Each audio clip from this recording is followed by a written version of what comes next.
I'm heartened to see it, and I want to congratulate him for a very good speech. I think it was a good speech. I believe it was a good speech. I liked the tone of it. It was optimistic, and it really actually challenged us to really rise to the occasion. It was a message that needed to be heard, according to Minority Leader Senator Eddie Calvo.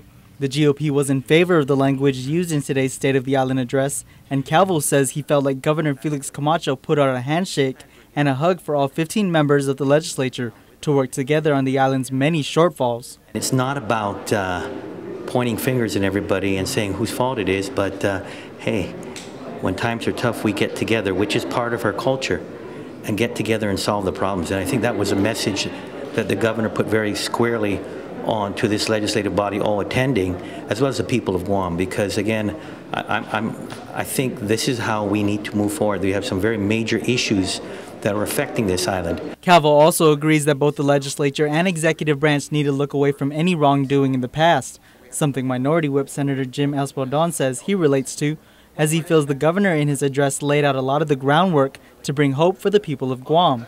Bottom line, it was like, I think we're at that doorstep of something incredible happening to our island, and we can either step up to the challenge or step back, or by doing nothing. And that's not an option. Doing nothing is not an option. We must do something going forward, and it must be in the best interest of our people on our island, and that's what I appreciated.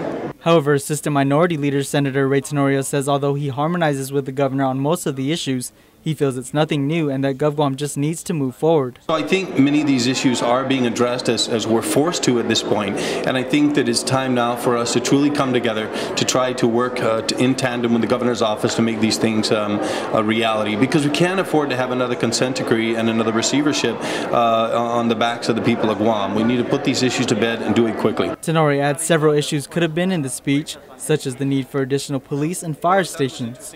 I'd like to see more of that done. I'd like to see Inarahan, I'd like to see some of the other villages get that co-location of resources so our public safety personnel get more service from our public safety officers. And I think that is something I've yet to have a conversation with the governor on, and we'll see hopefully that comes to fruition in the coming months. As mentioned in the governor's address, the GOP feels now is the time the island's problems will be resolved.